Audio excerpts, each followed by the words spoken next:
limitations section is part of a scientific study where it's usually at the end of a scientific study.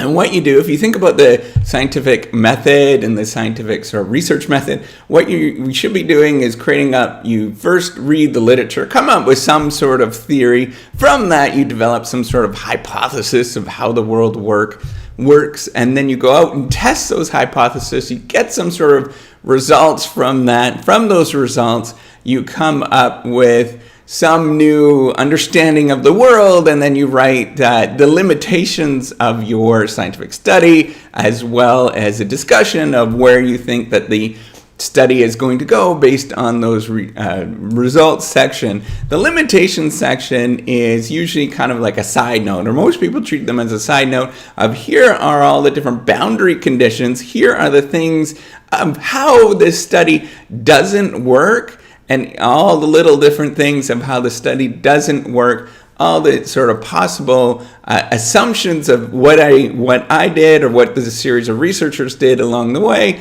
to actually get to the point where we actually got these results.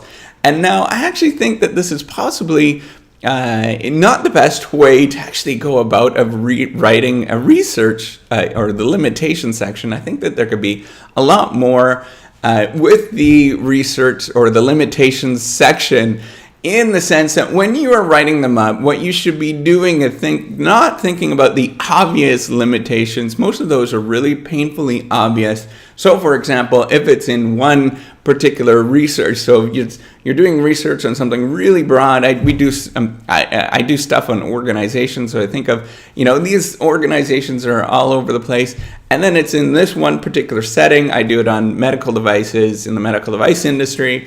And then I might talk about something specifically about the industry. Well, that is really very narrow. That's kind of obvious from my perspective. And what you should be doing is looking at what is the fundamental thing that's different with that particular setting or that sort of narrow setting, and how that actually applies in a broader sense. So there's lots of regulation, for example, that happens in the medical device industry. It's really innovative. So those particular components might be really fundamentally different in that industry than there are in other industries or other settings. And so you have to use those more specific things and generalize to a much larger extent than just saying, it happens in this one industry, it's not going to apply to everything else.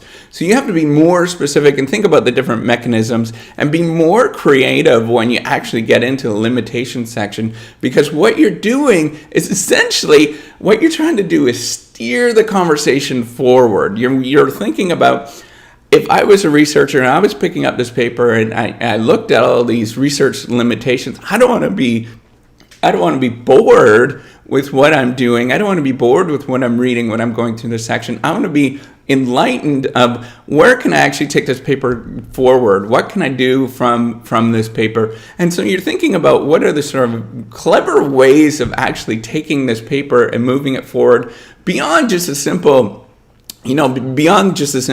research limitations of these are the sort of things I did along the way, but where can other researchers take this, and what are the creative ways that other people can take this? Because what's going to happen? Somebody's going to take that paper and they're going to take it and run with it. They're going to find the assumptions. They're going to dig it up from some obscure journal, wherever you published it. And then they're going to read it and they're going to say, that was really interesting. That was a novel way to think about the world. That limitation is really cool. I'm going to take it, I'm going to test it, I'm going to move it forward, and I'm going to push science that much forward. So if you just say something that's really sort of banal and very obvious, people are not going to get excited about it. They're not going to do much about that particular thing. And that study is going to die right there. What you want to do is get people excited with that study, and then they can go, oh yeah, that's really clever. I never thought about that. I'm going to go see if that actually works. And then they can go and test it and see, and then they're going to end up citing your paper, and you're going to get a few more cites from that because it was really clever. And it does matter where the journal is published. But if it's in an obscure journal and it's something that's creative, somebody might actually pick it up and run with it, and you might get a couple of cites that way, no matter where it is published. So it's important. So this is the thing that most people think I think get wrong with writing a limitation section is they think it's just a laundry list of all the possible limitations and all the things that are wrong. That's innumerable, right? There's always more threats to validity with any particular study. It is huge. There's so many things that go wrong with any particular study, and it could be very exhausting. What you should be thinking about instead is thinking about where can we take this? What can we do going forward with this particular study? Where can we advance science? In which direction is the most important way to advance science? And use this as a way of thinking about future research directions rather than the simple limitations, right? So you're always thinking in this mind of where can we advance this particular study? Because this is one area that you get a lot of freedom. There is a lot of degrees of freedom what you can write about.